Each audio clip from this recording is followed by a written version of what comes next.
तो एक अगर मैं हाइपोथेटिकल सिचुएशन अगर बात करूं, जो कि लोग ऐसा सवाल बोलते हैं जब अगर हम ऐसी बातें करते हैं, तो अगर आपके सामने शेर है या सांप है या कोई ऐसी चीज़ है जिससे कि आपको हानि पहुंच सकती है, आपको पता है कि पहाड़ी रास्ता है वो ख़राब है, आपका एक्सीडेंट भी हो सकता है जी।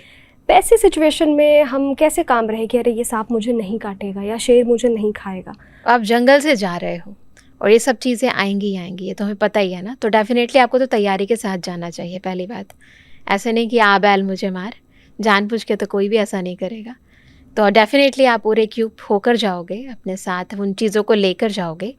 साथ ही मैं हमेशा कहती हूँ, चाहे वो लेडीज़ हैं, चाहे वो जेंट्स हैं, चाहे आप कभी भी कहीं भी जा रहे हो, जैसे मैंने पहले कहा, हमेशा परमात्मा को अपने साथ लेकर जाएं। जब सर्वशक्तिमान आपके साथ होता है तो आपको किसी भी चीज़ की कभी भी कोई प्रॉब्लम आ नहीं सकती। और दूसरा, एक छोटी सी और मेडिटेशन करें। जब हमें पता है कि आज सारा दिन में हमें क्या क्या करना है, मैं सच बता रही हूँ, मैंने भी मॉर्निंग में भी किया और कल रात को भी किया था। हम जहाँ भी जाते हैं, मैंने उन लोगों से कभी मिली नहीं हूँ, वो रास्ता भी है, मुझे पता है कि इस रास्ते से मुझे होकर गुजरना है। तो मैं रोज़ एक छोटी सी मेडिटेशन करती हूँ कि जो जो कार्य मुझे सारे दिन में करने हैं, उस हर एक कर्म को विजुलाइज करती हूँ, पहले से विज़न क्रिएट करती हूँ कि ये कार्य करना है मुझे, और परमात्मा की लाइट इस पूरे कार्य पर पड़ रही है और ये कार्य सफलतापूर्वक हो रहा है। सभी लोग शांत हैं, कार्य हो रहा है। और ये मेरा आज का नहीं, जब मैं जॉब करती थी, प्राइवेट भी जॉब करी, गवर्नमेंट भी जॉब करी, मैं खुद एक जर्नलिस्ट रह चुकी हूँ, तो अलग अलग तरह की सिचुएशन से हम डील कर चुके हैं। तो कई बार रात तक काम करना होता था, परंतु मेरी लाइफ का अभी तक का अनुभव है, कभी कोई प्रॉब्लम नहीं आई।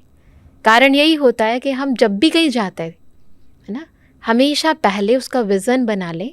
परमात्मा की लाइट पूरे रास्ते पर पड़ रही है, उन लोगों पर पड़ रही है जिनसे मैं मिलने जा रही हूँ, और ये कार्य एक्यूरेटली बिल्कुल होता जा रहा है। और मुझे इस बात पर पूरा निश्चय होता है कि ईश्वर जो मेरे साथ करेगा उसमें कहीं ना कहीं मेरा कल्याण होगा ही होगा, इस निश्चय के साथ। अगर लेट भी हुई हूँ तो भी कोई ना कोई कल्याण है, अगर जाम में भी फंसी हूँ तो ज़रूर भगवान मुझे किसी न किसी चीज़ से बचा रहा है। लाइफ में हमेशा ऑप्टिमिस्टिक अप्रोच होनी चाहिए, खुद पर और उस ईश्वर पर विश्वास होना चाहिए। जो कुछ मेरे साथ हो रहा है उसमें कहीं ना कहीं मेरा भला छिपा है, इस पर विश्वास होना चाहिए कि जो होगा उसमें मेरा कल्याण होगा।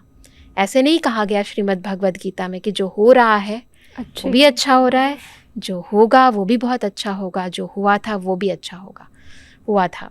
तो ये चीज़ आपको प्रैक्टिकल लाइफ में करने की ज़रूरत है। इस विश्वास के साथ जब आप काम करते हो तो कभी डिस्टर्ब नहीं होंगे, और डिस्टर्ब नहीं होंगे, मन काम होगा, लाइफ के अंदर आपको बहुत अच्छा फील होगा। जिन लोगों से आप मिलोगे, बिगड़ती हुई बात को भी बना दोगे। एक ऑप्टिमिस्टिक एटीट्यूड, एक ऑप्टिमिस्टिक ऑरा क्रिएट करता है। तो जिन लोगों के साथ आप मिलोगे उनके अंदर भी एक होप आएगी, एक आशा की किरण आएगी, आप उनको भी देने वाले बन जाओगे, है ना। प्रॉब्लम है, सिचुएशन ऐसी है, ये कहना बहुत आसान है अपने आप को बचाने के लिए, लेकिन प्रॉब्लम बाहर है ना। प्रॉब्लम मेरे अंदर तब आती है जब मैं कमज़ोर होती हूँ, मेरे अंदर के विचार कमज़ोर होते हैं, मेरी सोच कमज़ोर होती है। अगर मैं ऑप्टिमिस्टिक अप्रोच रखूँ तो मैं प्रॉब्लम को भी सॉल्यूशन में कन्वर्ट कर सकती हूँ।